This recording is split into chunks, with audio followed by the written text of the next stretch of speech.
Going over to the Culture podcast, you have the Wicked actress focusing on her sexual identity, saying that her gayness makes her a great witch. Which, yeah, it is kind of creepy how the same leftists, all they focus on is their, sexual stuff, not their personality, not their personal accomplishments, not their philanthropic endeavors. It's always the most rudimentary thing. What do you do in the bedroom? Which, yeah, is quite just pathetic how some people let that define everything instead of, how they help people, how they build a family. But I partially digress. This comes with thinks you end wokeness, and I think I will do a visual disclaimer. What you're about to see is quite horrifying, and that comes from me. This is, I thought it was it Xerxes? Yeah, wait, yeah, I thought this was Xerxes from 300, or perhaps Will Smith's wife. But in fact, this is an independent actress. I didn't know that. I had to use the Google, or in all honesty, Brave search. But yeah, it is. Again, I want to know who is conspiracy theory, who is behind this idea that tells the idea that women are attracted with the cow ring. I have a conspiracy theory that there's someone behind it that wants to decrease the global population by making women so viscerally unattractive. I I think there's a grain of truth. I've never met more than one man who ever thought that was attractive. The cow ring.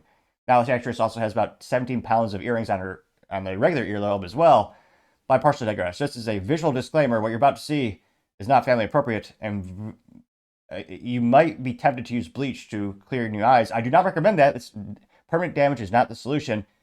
Over time, you may forget this horrifying thing you're about to see, but we will dive in together. Now, she specifically says, quote, as a black queer woman, I'm perfect to play the witch. Which, interesting phrase she chose there, and I'm sorry you could see her on the screen, which, yeah, I mean, I thought it was Will Smith's husband. I mean, wife. See here. Oh, I made it bigger. I'm sorry. That's, yeah, so that's something she's never said, I think. Let's see. Yeah, this is a Rolling Stone interview. We're asking the hard-hitting questions and getting some valuable data. Ha! Obviously a pun or joke. But we'll dive in. As a black woman who is queer, No, who shows up in this way, absolutely. there's something that I have that many other alphabas don't have. Now, I did use the Urban Dictionary and the Google. Alphabas is not a rap lyric and it's not a pejorative term. That's actually the name of the witch from Wicked, which I should know. I saw that play when I was in high school back in the day. Although I just remember that there was a green witch and they made loud noises. I fell asleep about probably 15 minutes in. Needless to say, growing up, I was going to say I appreciate some things like Bach and Beethoven, but yeah, plays, I never really got into it. But no, that's actually the name of the witch from the play. So just to clarify that there. They don't know what it is like to walk through the world like this. I do. Yeah. And so that immediately makes me completely different. And the way he shot it, the way, like, the space that he gave me to do it is fucking awesome. I bet it's so sick. As a black woman who... That's like, is that the typical, what's that, typical LA accent? I bet it's so sick.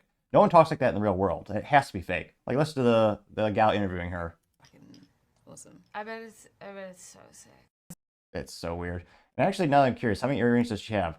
1, 2, 3, 4, 5, 6, 7, 8. Well, I think, is that 9 earrings per ear? So 18 plus a cowring. Basically, well, let's round up. 20 pieces of metal bolted to your head. I mean, Lord help her if she has to go through metal detector airport security because, I mean, you're going to have to spend half the day removing all that, which, again, I don't know who finds that attractive personally, but I suppose different strokes for different folks. But again, just some bizarre leftists glorifying their sexual identity. And again, I'm not sure how that has anything to do with being a witch, but let's dive into the comments. Perhaps I'm alone in this assessment and everyone's giving her accolades and cheering her on, saying the cliche, you go, girl. Although in this case, they're probably telling her, you go, girl, like, shoo, go. Get out of this interview. Well, let's dive on in. One of the first comments comes from, well, I'm a little biased, but I'm going to read this one. It doesn't have the most likes, but I have to say this comment comes from someone who's probably extremely handsome and brilliant. Ha, that's me. Hashtag The Topping Show on X, in which I say, quote, man, Will Smith is going to be pissed when he finds out his wife took this role, LMFAO. Getting 1 like, which is infinitely greater than 0. Now, this clip only got about 150,000 views and 1.6 thousand likes. One of the first comments also comes from Kyle Becker, who says, quote, we don't care about your sexual preferences, we care about your acting ability. But we don't care about the Disney because we know that it's doing everything Americans love and turning it into woke trash, getting 434 likes. Based electrician, which, A+ for marketing, you know exactly what he does for a living. It would only be better if he actually was self-employed and actually had his company name there, but I partially digress. He also has a lightning bolt emoji in his name, which I'll allow that. There are only a few times where the emojis make sense in a name. This time it doesn't make sense. He says, quote, do you know, you do know you're not a real witch, right? There's a screenshot of her where you can see all 20 of those pieces of metal bolted onto her bald head, which I get. Again, I'm sure one guy, maybe two, maybe three guys find that attractive. That also got 81 likes. Chuck Costello says, what? Getting 27 likes. Miss B says, why do they insist on telling everyone their sexual preferences? As if we give a F, getting 256 likes. Just Here for the Truth says, I feel like I'm watching the Hunger Games. The people are so far out of touch, it doesn't even seem real. Getting 144 likes, which, I mean, it is Broadway, which has always been a little bit weird. But yeah, this is to the umpteenth power, or exponent. Scrolling down more and more. Granos says, so she identifies as being evil. And then, she has to quote, as a black and queer woman, I am uniquely fit to play the Wicked Witch. And the juxtaposition has the trad guy character saying, interesting, getting 10 likes. Paul Susupa says, this woman is perfectly low IQ, getting 12 likes. Livercat Media TM says, DIE is, diversity, equity, inclusion means fear white people. Inclusion means exclusion of white people. Equity means stealing from white people, getting 7 likes. Fort Macklin says, I'm going to try this next time I have a job interview. Getting 64 likes. Meta Parody says, she shaved her eyebrows, her head, and has ugly piercings, all choices. That doesn't make her anything but fake, getting 27 likes. Is that why she's creeping me out? Yeah, that's creepy as hell. Sometimes you see something you don't realize why it's so viscerally disgusting, but that certainly adds to it. Yeah, no eyebrows. Why? That's a choice. You're removing her eyebrows. That's F minus for fashion and choices. Like, what the hell? Let's see. Albert Latham says, this is so 2015, 2020. It's almost 2025, and we're moving forward into the golden age and leaving this, what was it? Tracy Identity album behind, getting 35 likes. Florida 1 says, why is everything about skin color, getting 33 likes.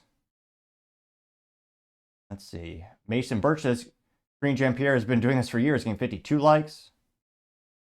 Bean says, why do they always focus on matters like this at all, getting 65 likes.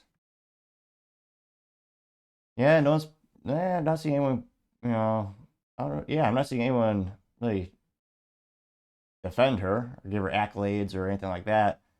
And yeah, somehow this I looked it up on, just using Grok, the AI from X, and they're claiming that this is going to make like 146 million in revenue. In total, since the inception of Wicked, it's made about 2 billion in revenue. Again, this play has been around for like 100 years or something like that. So I'd hope it makes now some revenue. But I'm wondering, what's the recent profit? And are people going to go see this? And don't get me wrong, some people see it just because of these interviews. They're going to think she's, brilliant and brave. Yeah, they'll probably say something cliche like brave, even though, yeah, not at all brave. But yeah, I'm sure some people see it because of this. But I think overall, in terms of the mass, culturally speaking, you'll see a mass pushback and people won't want to see it. And it's not going to inspire people to buy box office tickets. But let me know your thoughts are, because as always, be fascinated to hear what you have to say. Thank you, everyone, for taking the time to tune in. Again, trying to get to 4,000 subscribers by the end of the month. So if you can click that button, I greatly appreciate it. Also, give me a thumbs up, thumbs down, or comment. It's a great way to give me a little bit of additional feedback, letting me know how I can make the show better and better. Lastly, don't forget to take the time to tell your family, tell your friends, tell your coworkers, heck, tell your enemies, tell anyone and everyone. Just stay safe and fight the good fight.